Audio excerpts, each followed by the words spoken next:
Hello guys ഒന്ന് കാണാലോ നട്ടപാതിരക്ക് ചൂണ്ടിലിടാൻ വിളിച്ചു കേട്ടോ ഈ അങ്ങനെ ജോഹറിന്റെ വളത്തിലെ മീനെ പിടിച്ചാൽ വന്ന് കേട്ടോ ചൂണ്ടമ്മ കോർക്കാൻ പുറക്കത്തോളം പിടിച്ചാൽ സാധിക്കും ഇർഷാദാണ് ഇന്നത്തെ മെയിൻ അങ്ങനെ ഒരു മണിയാകുമ്പോൾ ഒരാടാറ് മീൻ കിട്ടി കിട്ടിയ മീനിന്റെ തോള് കച്ചിട്ട് ഫോട്ടോ എടുക്കൽ മസ്റ്റാണ് കിട്ടിയ മീൻ്റെ ഒക്രാണം നോക്കണി മീനിന്റെ തൊള്ളയിൽ 32 വല്യം നോക്കാണ് സമ്മതം താജു അങ്ങനെ 2 മണി വരെ ഇട്ടോക്കിയിട്ട് ഒന്നും കിട്ടായിട്ട് നേരെ പരി പോയി അങ്ങനെ നേരെ വെളുത്തപ്പര് പൂത്തി ചൂണ്ടിലിടാൻ പോകാൻ അങ്ങനെ ബാഗും പാക്ക് ചെയ്ത് നമ്മളിറങ്ങിയപ്പോൾ മഴ ചാറുണ്ട് അങ്ങനെ താജുവിനെ കൂട്ടി നേരെ വെള്ളിയങ്കലിലേക്ക് എത്തി പുഴ കണ്ടപ്പോൾ തന്നെ കിളി പോയി പണ്ട് മീൻ പിടിച്ച സ്ഥലത്തൊക്കെ കപ്പിൾസ് നിരന്നോക്കണം വെള്ളമില്ലാത്തതുകൊണ്ട് മീനൊക്കെ ചാവാൻ തുടങ്ങിക്കണം അങ്ങനെ മീനൊരു കുളവും കുത്തി കൊടുത്ത് നമ്മൾ നേരെ പൊന്നാനി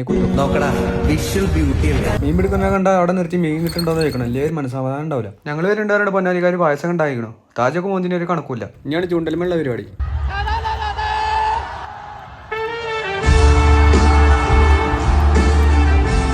അപ്പുറത്തുള്ള ഒരാൾക്ക് മീൻ കിട്ടിയാൽ നമ്മൾ അങ്ങോട്ട് ഓടി ഇമാരത്തെ ചെമ്പല്ലി നമ്മളെ കജ്ജമ്പ കയറിയിട്ട് കാലം കുറേ ആയിക്കണം അതുകൊണ്ട് കുറേ നേരം നോക്കിയിരുന്നു അവസാനം താജുവിന് രാമൂറിനെ കിട്ടി അതവിടെ ഉണ്ടായിരുന്ന പൂച്ച കയറി ഒരു 18 കൊടുത്ത് ഞങ്ങൾ നേരെ പെരയിക്കണം പോന്നു.